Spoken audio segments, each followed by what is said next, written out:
जय हिंद learners, welcome to begin learn YouTube channel. So learners, जैसे कि आप लोगों ने अपने थंबनेल में देखा होगा कि कोई भी संख्या होता है और उसका पावर जीरो होता है तो उसका जो मान मिलता है वह मान कितना मिलता है? तो एक मिलता है। चाहे दुनिया का कोई भी संख्या हो, अगर उसका पावर जीरो होता है तो उसका मान एक मिलता है। जैसे कि हमने आप लोगों को थंबनेल में दिखाया है, जैसे कि अगर 100 है, कैसे कि ये 100 है और 100 का पावर अगर जीरो होता है तो इसका जो मान निकलता है ना वह भी कितना मिलता है? तो वह भी एक ही मिलता है। अगर 50 हो और 50 का पावर भी अगर जीरो हो तो उसका भी जो मान मिलता है वह भी कितना मिलता है? तो एक ही मिलता है। अगर 150 हो और 150 का पावर अगर जीरो हो तो उसका भी जो मान मिलता है वह एक ही मिलता है। मीन्स क्या है कि दुनिया का वह कोई भी बड़ा से बड़ा संख्या हो, अगर उसका पावर जीरो हो तो उसका जो फाइनली मान मिलता है वह कितना मिलता है? तो एक ही मिलता है। तो आज हम लोग इसी मैथ के टॉपिक के बारे में डिस्कस करेंगे कि आखिर कौन सा फैक्ट है, कौन सा रीजन है जिसके कारण दुनिया का कोई भी बड़ा संख्या हो, अगर उसका पावर जीरो होता है तो उसका मान सिर्फ कितना निकलता है? तो एक निकलता है। तो इसी फैक्ट के बारे में आज हम लोग जानेंगे, क्योंकि बहुत बहुत से बच्चों को मालूम होगा कि इसका मान जो होता है वो एक के बराबर क्यों होता है, और बहुत से बच्चों को क्या होगा कि ये तो मालूम होगा कि कोई भी संख्या है अगर उसका पावर जीरो है तो वह एक लिख देते हैं, लेकिन उसको क्या होता है ना कि उन्हें मालूम नहीं होता है कि इसके पीछे का फैक्ट क्या है, इसके पीछे का रीजन क्या है। बस वो क्या करते हैं कि वो रट लेते हैं कि कोई भी संख्या में दिखा अगर उसका पावर जीरो है तो हम लोग फटाफट आंसर एक लिख देंगे और आंसर तो सही होता है, बट उन्हें इसका रीजन नहीं मालूम होता है कि आखिर क्यों कोई भी संख्या अगर 10 लाख है और 10 लाख का पावर जीरो करते हैं तो उसका मान एक क्यों मिलता है। तो आज हम लोग ना इसी मैथ के फैक्ट के बारे में, इसी मैथ के रीजन के बारे में आज हम लोग डिस्कस करेंगे। तो इसको ना प्रूव करने के लिए जानते हैं हम एक संख्या लेंगे और उसको हम एलएचएस लेंगे और उससे आरएचएस को आप लोगों को आज हम प्रूव कर आज लोगों आप लोगों को फैक्ट, आप लोगों को रीजन बताएंगे कि क्यों कोई भी संख्या होता है 100 है तो उसका पावर जीरो है तो हो जाता है तो उसका मान एक ही क्यों हो जाता है, कोई भी संख्या उसका पावर जीरो तो एक क्यों हो जाता है। तो इसको ना प्रूव करने के लिए हम लोग क्या करते हैं कि कोई भी संख्या एक हम सपोज कर लेते हैं, ठीक है। तो हम पहले इसे मिटा देते हैं।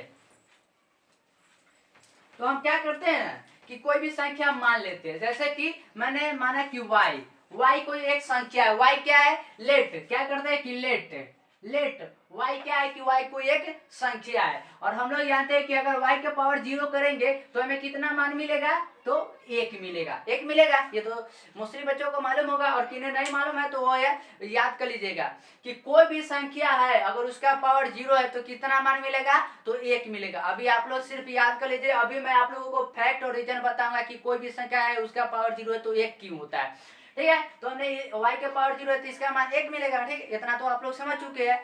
तो अब हम लोग क्या करते हैं ना कि एलएचएस लेते हैं, LHS left hand side LHS लेंगे और हम एलएचएस से क्या करेंगे कि आरएचएस से प्रूव कर, आरएचएस को हम लोग प्रूव करेंगे। तो हम लोग एलएचएस पहले उतारते हैं। तो एलएचएस क्या है? y का पावर जीरो है। एलएचएस क्या है? तो y का पावर जीरो है। अब इसको आगे फर्दर सॉल्व करने से पहले ना मैं आप लोगों को एक चीज बताता हूँ। जैसे कि जीरो है तो जीरो किसके इक्वल टू है? जीरो किसके इक्वल टू है? तो जीरो जो है ना वो एक माइनस एक है।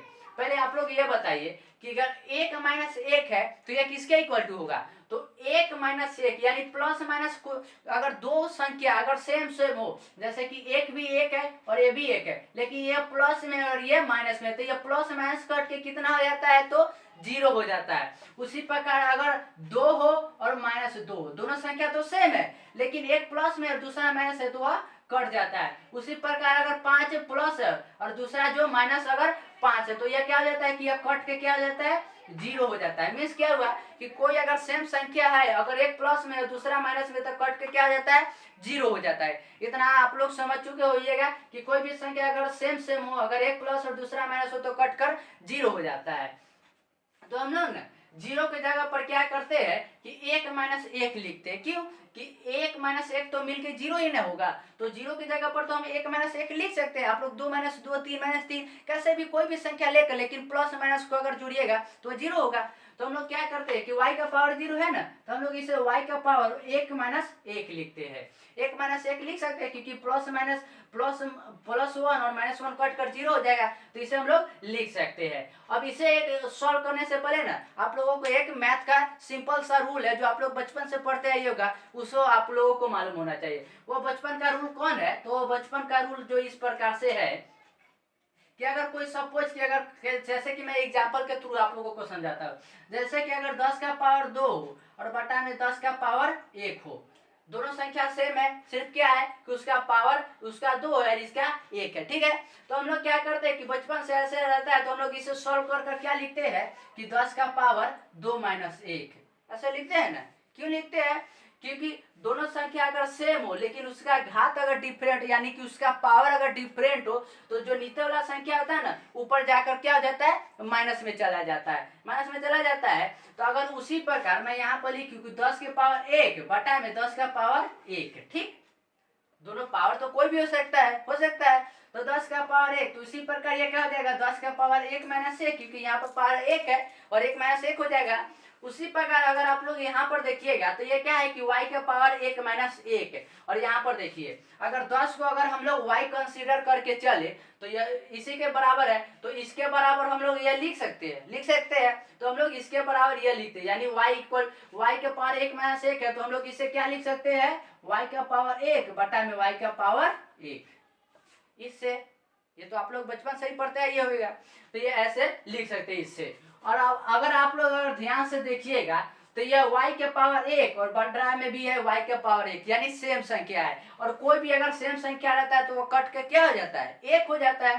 तो ये दोनों कट जाएगा और कट के कितना आ जाएगा, तो 1 आ जाएगा। और हमें RHS में कितना प्रूव करना था, तो 1, तो हमें तो RHS का जो मान मिल जाता है वह 1 मिल जाता है। तो आई होप आप लोग समझ चुके होइएगा कि 1 कैसे मिला। तो इसके पीछे का जो रीजन है ना वह रीजन यही है कि कोई भी संख्या अगर 0 है तो उसको अगर हम सेम संख्या में से माइनस करेंगे तो 0 ही रहेगा। अगर उसके बाद ये जो मैथ का सिंपल रूल होता है उसे ही हमने फॉलो किया और एक प्रूव कर दिया। और इसी के पीछे क्या होता है कि बच्चों को तो ये रट लेते हैं कि कोई भी संख्या है उसका पावर 0 है तो 1 हो जाएगा, लेकिन रटना नहीं है आप लोगों को। आप लोग मैथ पढ़ रहे हैं, मैथ को रटा नहीं जाता, मैथ को समझा जाता है। तो ऐसे कर हमने एक प्रूव कर दिया। तो अब अगर आप लोग को कोई भी पूछे कि 10 का पावर, 100 का पावर, 10,000 का पावर, 10 लाख का पावर 0 क्यों होता है, तो आप लोग ऐसे बता सकते हैं। बस आप लोगों को सिंपल 1-2 रूल याद रहना चाहिए। तो आई होप आप लोग समझ चुके होइएगा कि इसके पीछे का फैक्ट, इसके पीछे का रीजन। तो ऐसे ही वीडियो के लिए आप लोग चैनल को सब्सक्राइब कर लेंगे। जय हिंद।